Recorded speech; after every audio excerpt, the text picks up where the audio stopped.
Welcome back to the news at 10. The senior pastor of the Household of God Church, Reverend Okotie, has taken another shot at politics by indicating to run for the office of the President of Nigeria. In a letter written to the two major political parties in Nigeria, the PDP and the APC, he asked the parties to adopt him as the consensus candidate for the 2019 general elections. Our correspondent, Olu Phillips, reports.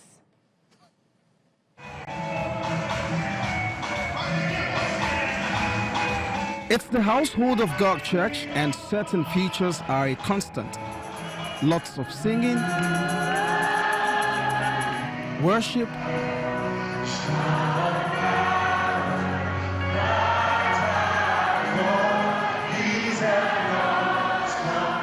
and prayers, all in this exquisite church auditorium.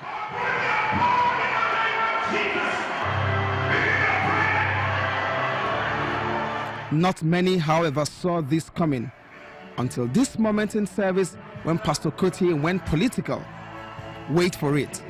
I have re-emerged from my political hibernation to contest for the office of president in the forthcoming elections. I am fully persuaded that Nigeria needs a man, get ready to go to page 3. Nigeria needs a man who is credible, dependable, and trustworthy. A God-fearing man who is embroidered with compassion and love for country. That declaration, of course, sends the church into a frenzy and celebrations with the Nigerian flag.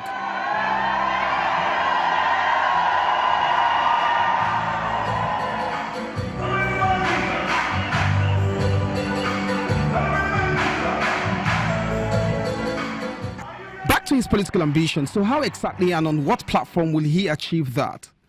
A few days ago, the Lord asked me to write a letter to the chairman of the PDP and the chairman of the APC, asking them not to field any presidential candidates and that they should adopt me as their consensus candidate. When he clinches onto that seat, as he believes will happen, it appears he already knows what to do first. My mandate, therefore, will be to set up an interim government which I have christened Government of National Reconciliation and Reconstruction. The day's service took its full course, and as parishioners rose, a new day is born which might be historic when eventually the 2019 elections is concluded. Who knows? He may become his dreams. Olu Phillips, Channels Television News. The National Broadcasting Commission and key players in the media industry are advocating the need to deepen Nigeria's democracy through content development by broadcast media organizations in the country.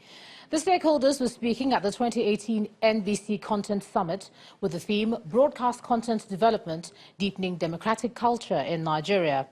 For the NBC Director General and other key speakers, taking charge of what's being put out and operating within the confines of the NBC Code will not only check anarchy, but will foster sustainable democracy in the country. And the State Governor, Ifeanyi Ugwuanyi, who declared the summit open, asked the NBC to look at how to deepen the democratic culture of Nigeria. At the National Broadcasting Commission, we believe that the deepening of the nation's democratic culture can only redound to the benefit of all of us as professionals as well as citizens. We therefore have a special place in this endeavor as professionals. We must always remember that we must have our country first before we can find the material to be able to produce content.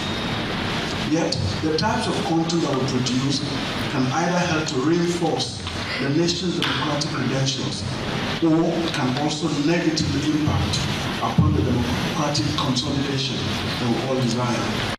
There's no doubt in the significance of this summit, more so as it will help to further enlighten all the relevant stakeholders and actors, particularly broadcast content producers, on their responsibility to sustain democratic culture and create desired awareness for the participation of Nigerian citizens in the democratic processes.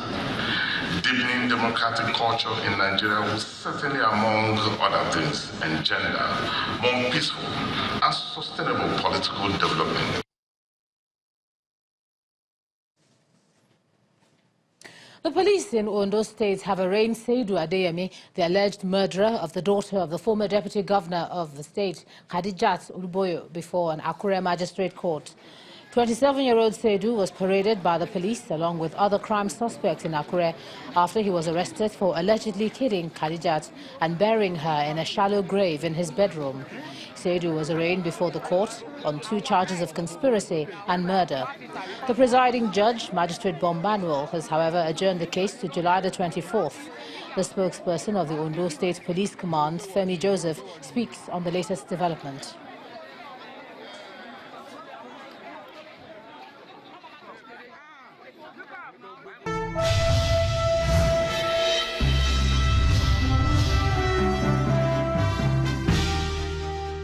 Thanks a lot, Ijoma, and welcome to Business News. The Debt Management Office is set to list its 10.6 billion naira 5-year tenor federal government sovereign green bond at a coupon rate of 13.4% on the Nigerian Stock Exchange, and that will happen on July the 20th.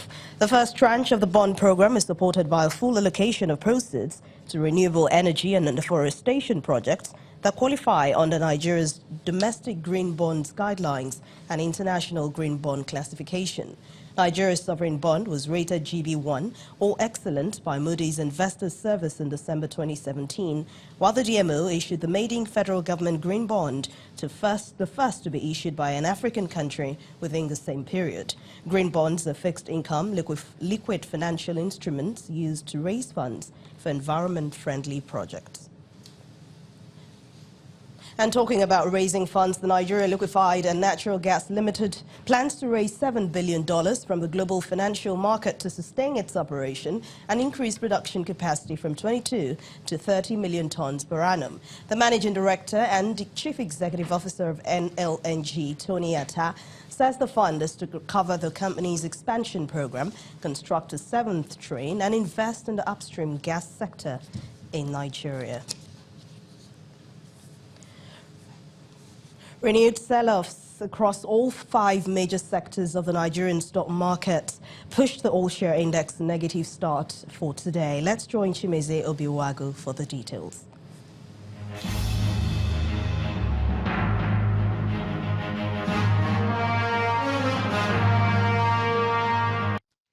Thank you for joining us on Stock Market Report. The new week started sluggishly for the equities market as the downturn continued. The all-share index was down 0.34%. All the 5 major indices were in the red, with the oil and gas sector leading the losses by 1.85% due to sell pressure on O&O, according to market traders. Also today, half-year earnings season kicks off with Transcorp releasing its results, which were described as impressive by traders. Transaction volume and value remain unimpressive. About 303 million shares were traded worth a paltry 2 billion naira. Analysts say investors need to trade cautiously in the short to medium term amidst continued sell-offs and the absence of a foreseeable one-up trigger in the near term. However, they maintain that the positive view of Nigeria's long-term macroeconomic outlook, in addition to the likelihood of lingering external risks settling, remains supportive of long-term gains. And that was the Stock Market Report. I'm Chimeze Obiwagu.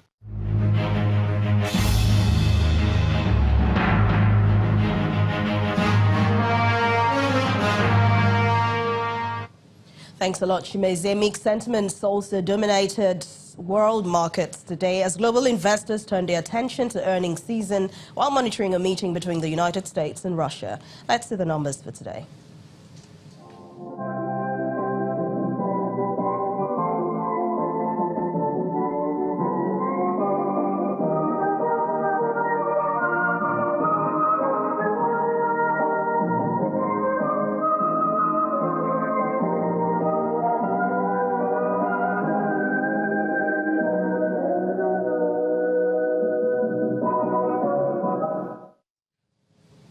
And that's Business News for tonight. Thank you for watching. I'm Anne Nwawadu. It's back to you, Joma. Thanks a lot, Anne. President Muhammadu Buhari has held bilateral talks with the Netherlands Prime Minister at The Hague.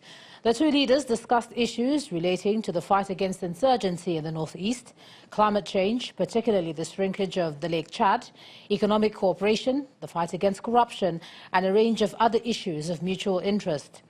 President Buhari also highlighted the progress made in the fight against insurgency in the northeast, while the Dutch Prime Minister pledged the support of his government to the anti-terrorism efforts in the region. President Buhari also raised the issue of the humanitarian situation in the northeast, the receding of the Lake Chad and its impact on the economy of communities living in the area. The President also welcomed the interest of the Dutch Prime Minister on the Lake Chad issue and the commitment to establish a technical committee to work with the Nigerian side on the best approach to address the issue. President Buhari expressed the firm commitment of his administration to recover more stolen funds and assets of the country stashed abroad and looked forward to working closely with the Netherlands on this. On the economy, the Prime Minister congratulated Nigeria on the enormous strides being recorded, including Nigeria's rising profile on the World Bank's ease of doing business.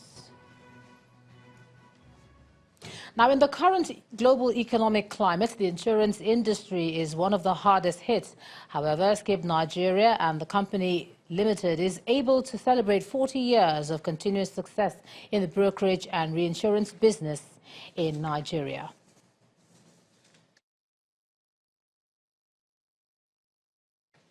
Okay, let's move on now. And there's a bit of cheery news for viewers, and that's lovers of Channels Television satire program The Other News, whose viewership has now hit 2 million. Oh, yes, you did hear that. That's right about the viewership of The Other News, which only made its debut about a year ago, I beg your pardon.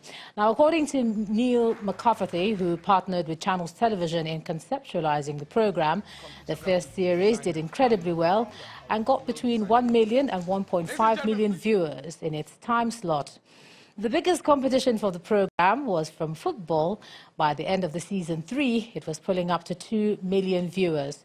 The Other News, which is presently on break, will be back in October-November with season 4, and it promises to be full of wit, humor, and most importantly, those hard topics that you'd really like to see broken down as much as possible. So do keep a date with us for season 4 of The Other News later on in the year.